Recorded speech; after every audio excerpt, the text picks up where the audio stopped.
Hello, and welcome to Expected Value, the podcast that goes inside the sports analytics world. I'm Paul Carr from True Media, and we're back this week with Robyn Ritchie, who is a PhD student at Simon Fraser University in Vancouver, and she's part of the team that won the NFL's Big Data Bowl this year. This was the fourth annual Big Data Bowl put on by Mike Lopez and the league's analytics staff. And the topic this year was special teams. So each competing team was given a set of tracking data, asked to come up with analysis and strategies based on that data. And Robyn and her teammates, Brendan Kumagai, Ryker Moreau, Elijah Cavan, they bested over 200 contestants with their entry entitled Punt Returns, using the math to find the path. We'll get into a lot more details about that with Robyn, including what data she and her team used, how they approached the contest, their methods along the way, challenges they ran into, and communicating their ideas effectively. We'll also talk about her path to getting a master's and now a PhD in statistics, why Simon Fraser has produced so many good sports analysts, her advice for people looking to get into the field, and her work in curling analytics. Yes, curling analytics. Then, True Media's Sergio de la Espriella will join me to react and wrap things up. Without further ado, here's the Expected Value conversation with Big Data Bowl winner Robyn Ritchie.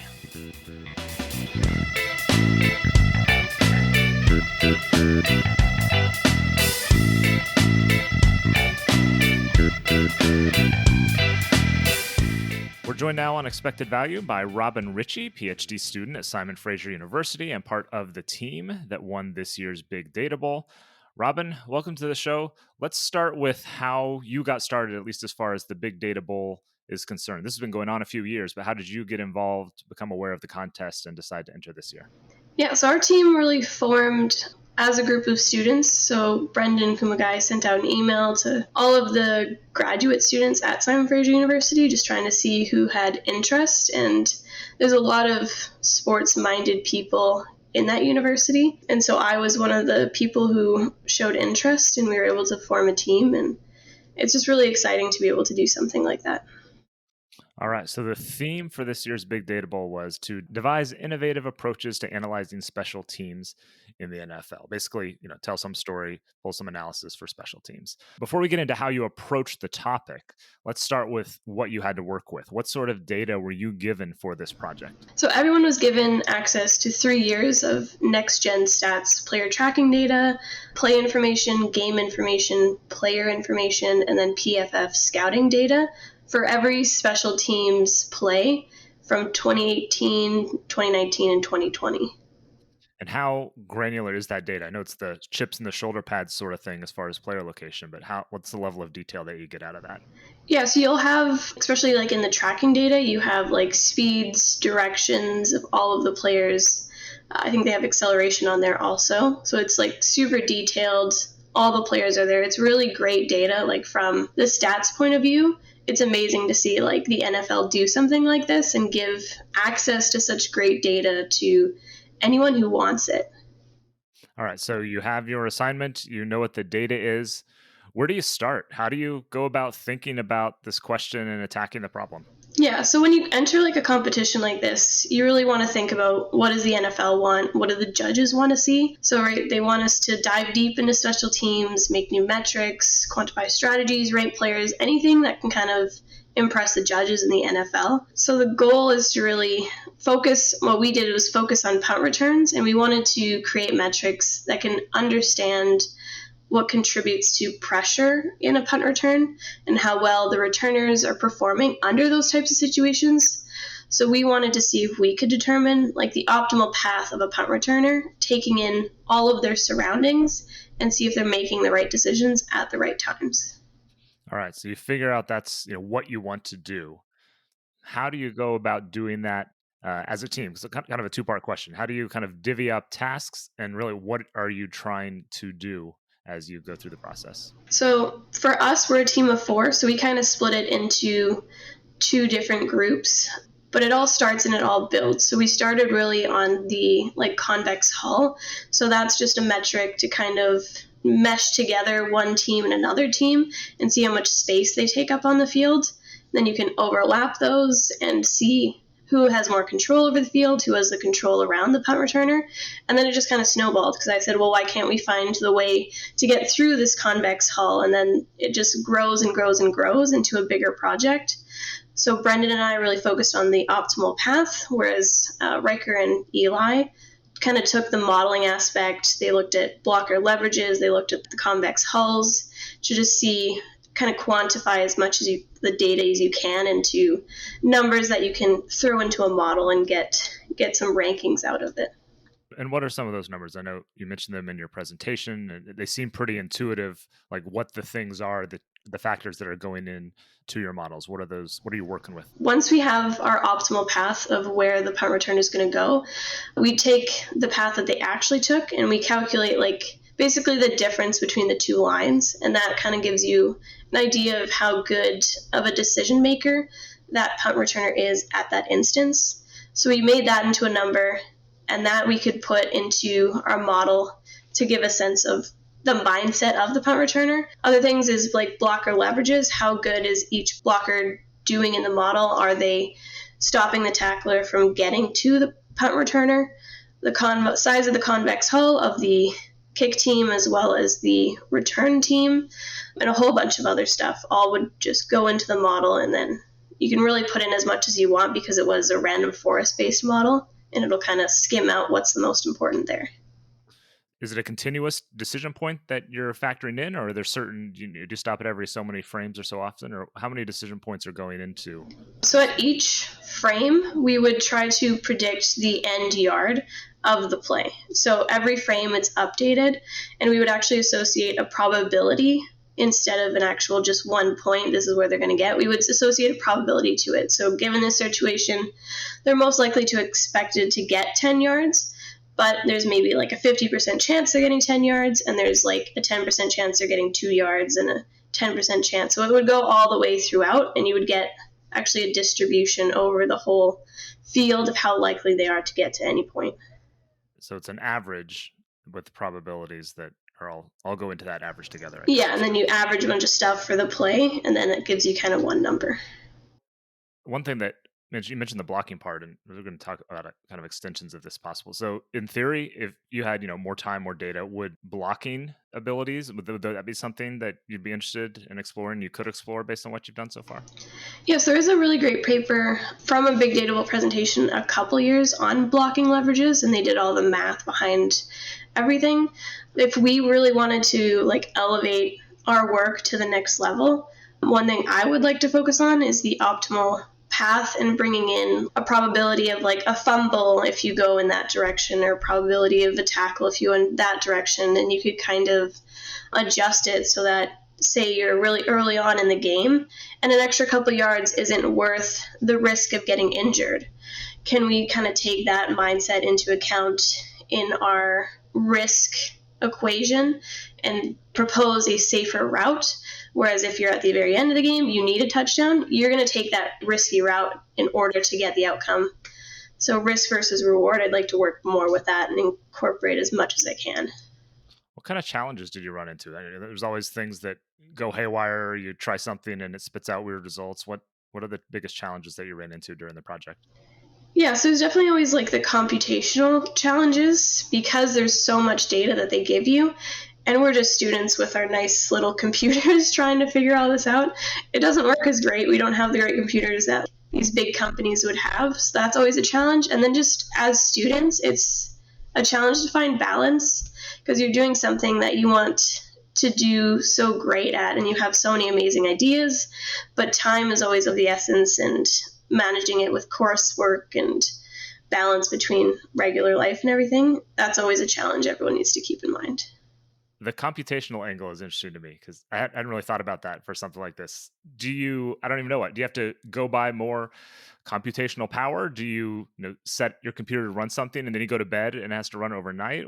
How do you kind of work around the basics of, I'm a college student and I have a laptop sort of thing?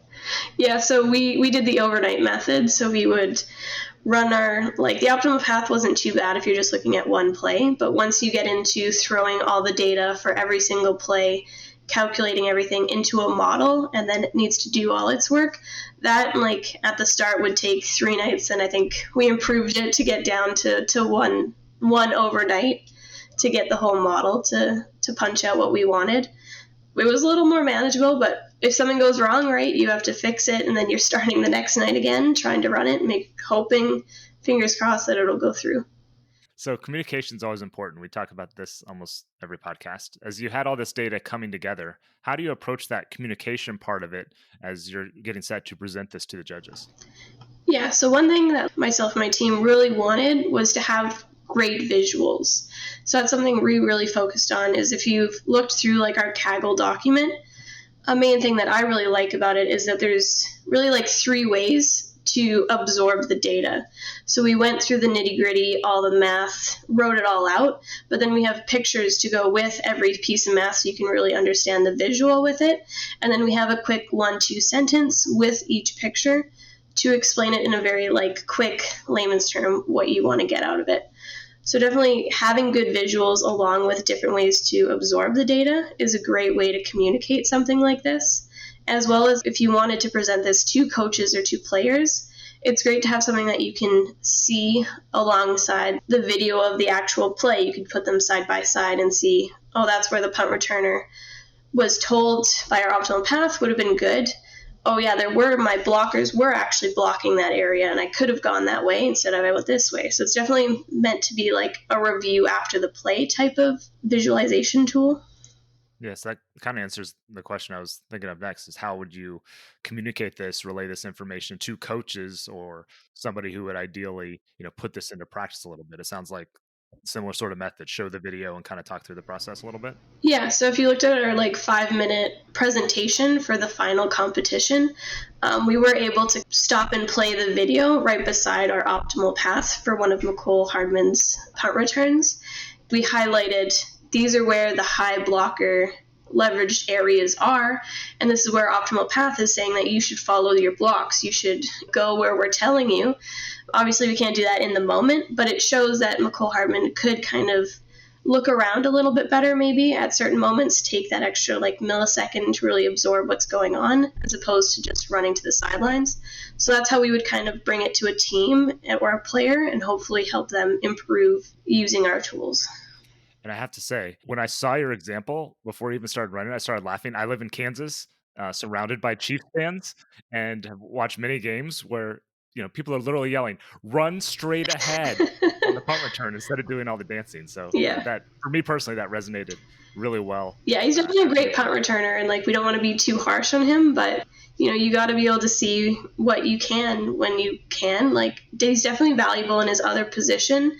And that's probably what's going on in his head, but we don't know that kind of stuff, right? So we just take in as much as we can. There'd definitely be times we'd yell "run straight ahead," and then he'd do what he does and run around and returns at 50 yards or gets for a touchdown. Yeah, definitely like the tree that we put out of his optimal path versus everyone else, you can see it. He's sidelines like 90% of the time, whereas the other star punt returners are really going straight down the field following their blocks. Yeah. And we'll have links to your Kaggle notebook and to your presentation in our show notes, so check that out. What kind of consistency did you find, or maybe lack thereof, for team returners or individual returners? Because you had multiple seasons of data. So did you look at consistency among individuals or teams in their return methods? A little bit. So what we did when we made plots for different punt returners to try to compare them, we only looked at punt returners that had 10 or more successful punt returns. A player like McCole Hardman, he was only there for 2 seasons of the data that we had. So it's hard to compare and see them grow, but you can definitely see patterns like McCole Hardman going to the sidelines versus like Gunnar Olszewski, who goes very straight. Yeah, so it's hard to compare them to themselves in a time lapse, but you can definitely look at one player against another player and all their punt returns. Yeah, it's just not a lot of data because you're only going to get a couple really good punt returns a season, maybe by a player if you're lucky. So watching that over time, it's hard to compare because it's so different and based on every situation. We touched on this a little bit, but if you had more time, more data, more computational power, what would be an extension or a next step that you would want to do with what you've done so far? Definitely improving the risk function in our optimal path would be like my main target, as well as just building a better model. So all models are bad, right? Some are useful is the quote. I can't remember who it was by, but making it as good as we can to be able to say, like, given this situation, this is where you should be getting. And if you're performing below that, someone needs to have a conversation with you about how to improve that, maybe use our optimal path and be able to like really make this a useful tool for a team to bring their punt returners as well as other players up to speed. The way that our algorithm works, the A-star algorithm, is really it just needs one player and a target. So we could even change it to like gunners versus vices, who's getting to their target to the punt returner or to who they're supposed to block, and possibly extending this to other positions and saying, are they getting to where they're supposed to get to in the best way possible given their surroundings. So let's shift gears a little bit and talk how you got to where you are and kind of the sports analytics field in general a little bit. How did you get into sports analytics? What was your path to where you are now? So for me, as soon as I found out that you could really make a difference in a game using statistics, I was hooked. So what I first did was a summer research with Alex LeBlanc at the University of Manitoba, where we looked into goal times in the English Premier League, and I just loved that. So it set me on a path towards sports analytics.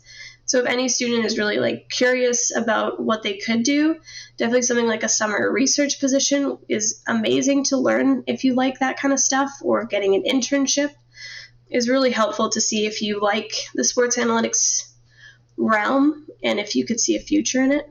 Yeah, what else do you tell students who are interested, or anyone who's interested? What do you tend to point them toward, whether it's skill-wise or what they're studying or things along those lines? Yeah, so I would definitely recommend looking at data online, getting started with something like Python or R, and just ask yourself, like, how could you create a metric with this data? How could you evaluate players? And just play around and have fun. So there's so much data online that you can get for free, and just to get started. And then once you kind of have a handle on things, competitions like the Big Data Bowl for football or the Big Data Cup for hockey are great places just to test your skill and have fun and maybe, win something great. You mentioned studying soccer and goal times and things like that. What did you learn? What were you looking at specifically when you were focusing more on soccer? Yeah, so what we did was we looked basically to make a smooth histogram of like when are teams scoring most during the game. So we could look at their home games versus away games, and we could kind of compare the density distributions of the two scenarios and see if they're performing differently under different situations. A lot of models that are out there for soccer assume that goal scoring happens at a constant rate throughout the game, and that's just not true. Like, as a fan of the game, that's not true. And then it was nice, like, if a player scored enough goals, I could only use their information and look at, like, when does Lionel Messi score most of his goals during the game? Like, he's a constant threat throughout the game, but in actuality, a lot of his goals happen at the very end of the game. So it's interesting to see that. You could present it to a team and say, he kind of ramps up at the end of the game.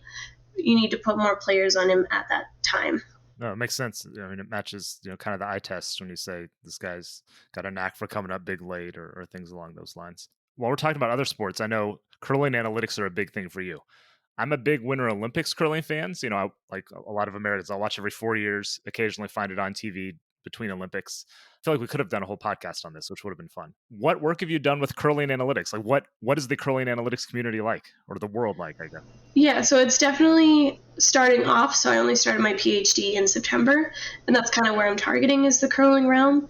But you can think of it like a game like chess, right? So what I want to do is I want to look at your first move, your first two moves, where are you going, and can you predict what the end result is going to be based on those. So the data available right now for curling isn't the greatest. It's actually all like human recorded with like someone in the stands with an iPad saying where everything happened. I would like to develop something that's automatic, because if you watch curling, it's a white background with rocks on it. It should be fairly easy to get data from the video. So I'm kind of dabbling in that a little bit, and then hoping that I can help the whole curling community be elevated with actually good, accurate tracking data from the stones, I think that would be a great place. And the nice thing about curling also is that anyone who loves curling loves to help anyone else who loves curling. Something like for hockey or football, right? It's hard to find trade secrets and everyone's going to like keep everything secret because they want the edge. In curling, anyone will help you.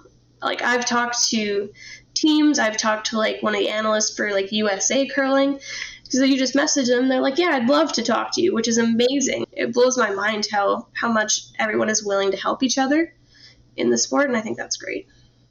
Well, you mentioned USA curling analysts. Do the top teams, do they have somebody, for lack of a better term, doing curling analytics and trying to make the teams better using that sort of data and information? Some teams. So again, it's still like the start of sports analytics in a lot of the areas. Some teams are really for it, some teams are not for it. So there are like people that teams hire to kind of advise them of how certain teams will play certain strategies at certain moments of the games, and they'll tell you how to counteract it.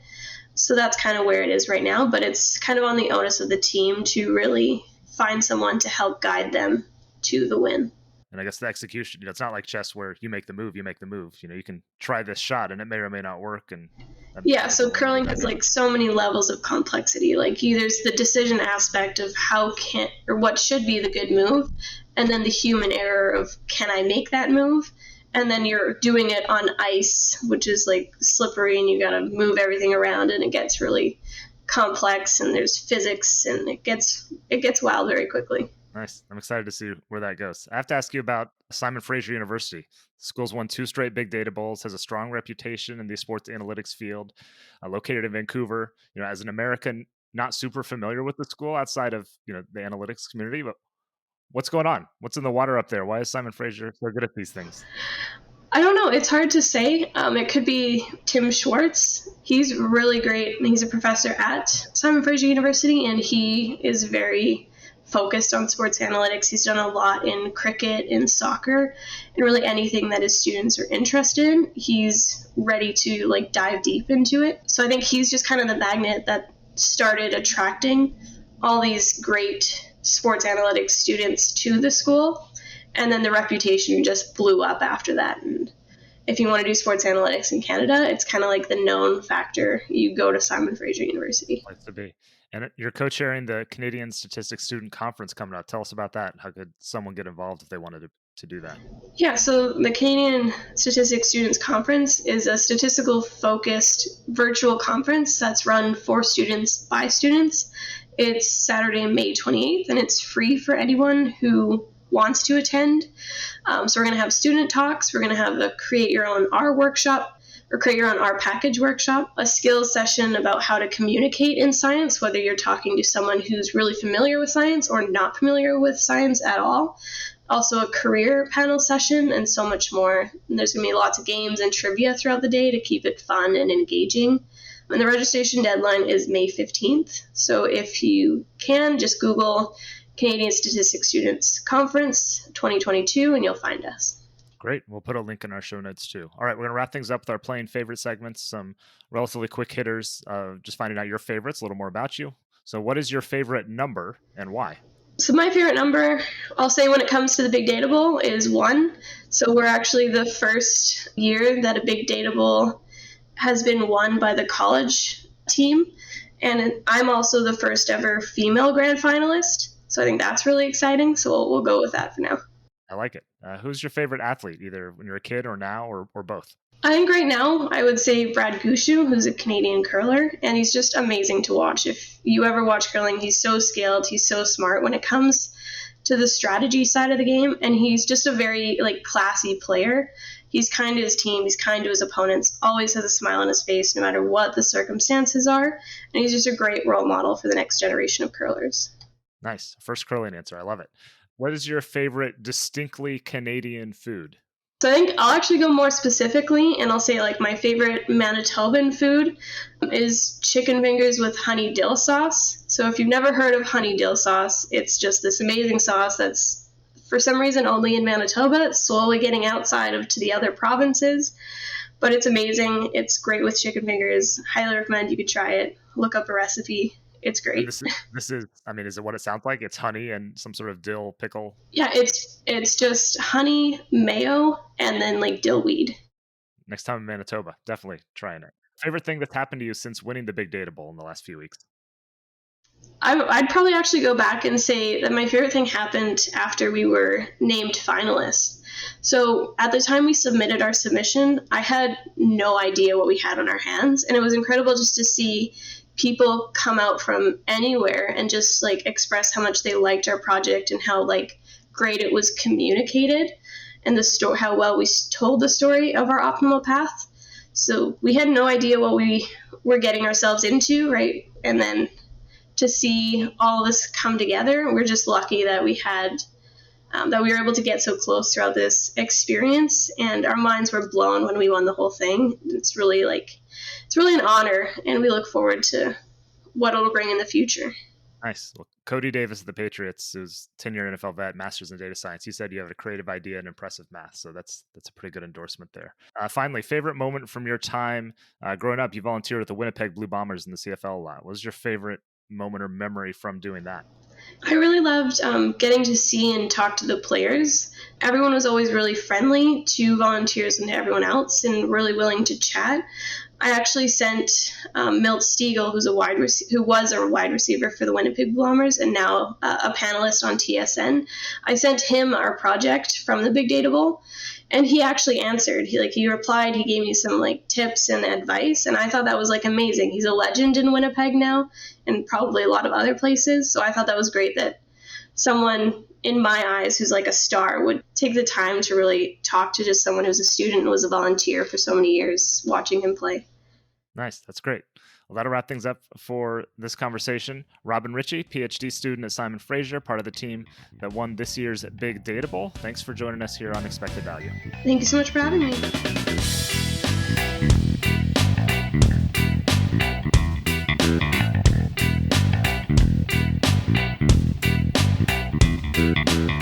Back in the True Media studios, I'm Paul Carr. Thanks again to Robyn Ritchie for joining us on the show. You can follow her on Twitter at @RR_sportsstats and check our show notes for links to her team's Big Data Bowl presentation, Kaggle Notebook, Canadian Statistics Student Conference, and much more. I'm joined now by Sergio de la Espriella, who produces this show among his other duties here at True Media. Sergio, hello again. What did you take away from the conversation with Robyn? Hey, Paul. I'm hoping to find somewhere between Kansas City and South Florida where we can pinpoint the True Media studios. That'd be a fun thing to do. Nashville sounds good, right? Nashville sounds great to me. All right. I loved the conversation. I loved what Robyn had to say. And I was really intrigued with the section where she talked about optimum punt versus an actual punt. Yeah. It reminds me in twofold, and I'm going to show my age here. But the first thing I thought of was those like next gen stat commercials that you watch during an NFL broadcast where they're like, now we can pinpoint where, the coffin corner punts that you can put like directionally exactly where you want them. Mm-hmm. And the second thing I thought of was in Madden 2005, specifically, there was a mini game feature where you could practice coffin punts and you can practice pinpointing them exactly on the corner by the pylon and stuff. And my brain instantly went there and instantly went to the next gen stats commercials, because it's something that you don't think of often, but is a vital part of football, because flipping the field is something that coaches are always preaching and always talking about. And it's very cool to see when you think of like football data, football analytics, you think of passing yards and you think of top speed for players like Tyreek Hill or something like that. You don't really think about how it can be used in the special teams function, because ideally you think, oh, they just kick. But it's very interesting to see how a team can use that in order to gain a competitive advantage in arguably the most underrated aspect of a football game. Yeah, it seems like it's wide open for analysis for teams to gain advantages. In addition to what you're saying about possible applications, kind of along the same lines. Part of the reason I think they won is that the way they did this could fit so smoothly into a team's just general special teams workflow. They used video really well to show, okay, here's what you did. Here were some possibilities. And again, you're not saying that this is definitively what you should have done, because like Robyn said, there are situational things to factor in. There's, just like any analytics, it works best when it's, getting meshed with coaching and player observations and things like that. It can fit in just really easily. Like, you can say, hey, you just need to go forward a little bit more, not take out of that, not take that away from repertoire completely, but be aware of what's going on. So I think that's a big reason that they won, is that you could almost just take it as is, show it to coaches, and assuming you have someone who has some interest in data, almost plug it into a workflow right now. There's obviously more that you can do, and she touched on a lot of those things, which would be really interesting extensions. But it was straightforward, it was applicable, and that's a big reason they won. And I like the section too, where she mentioned how one of the big selling points was, listen, what is the right quote unquote path to take a punt return, like her Nicole Hardman example, right, versus like what actually happens. I think data is used at its best, and data is most valuable when it's used as a tool and not a crutch. Yep. Because not every situation is the exact same. You're using the numbers as a way to say, okay, what is the risk versus reward aspect of it? Like her example of, if it's early in a game, you may not want to do the whole blocking scheme that is given by the special teams data, versus if you're down 8, right? And you need to get the ball back with 35 seconds left, then you take the risk situation. So I liked hearing that. I'm actually very curious to see how this compares with collegiate data. Last week, we're recording this on May 6th. Last week was the NFL draft, and as someone who is a card-carrying member of That Boy Nice Club, Matt Ariza, the punter out of San Diego State, he was punting 80, 85-yard punts all season last year. So I'm thinking number one guy off the board. He was the third punter drafted. So I'm curious to see what teams saw where someone who's not a special teams specialist, right? I just see a guy punt ball very far. I say that good punt. He's good. Yeah. So I'd like to see where, if they use tools like that, what, Robyn demonstrated and her team demonstrated in the Big Data Bowl, to kind of evaluate a punter further rather than just the layman's, he kicks it very far and therefore he's a good punter. Yeah, lots of good possibilities that I think come out of this moving forward. That'll be fun to keep an eye on. My other takeaway is just that Canadians are really nice people, and excessively nice. There were so many. I mean, it's absolutely a cliche, but how many things did she say? It was like working together and being open to communicating and try the great food in Manitoba and all these things. The fact that there's a curling data fraternity, I think speaks to itself. I think that's what it is. Love it. It's a wonderful thing. And now I have to try honey dill chicken. I have to go to Manitoba. Company outing to Manitoba is what I'm thinking. That's what I'm going to suggest to Rafe for our company outing this coming summer. We should go to Manitoba.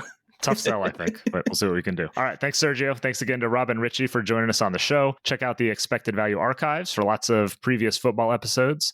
We've had former GM Mike Tannenbaum earlier this year. We had Mike Lopez, the NFL's Director of Football Analytics. He organizes the Big Data Bowl. So those and several other football podcasts in the archives. While you're there, please rate and review the show. And we always appreciate people spreading the word through social media or any other way. You can follow us on Twitter at True Media Sports, TRU Media Sports.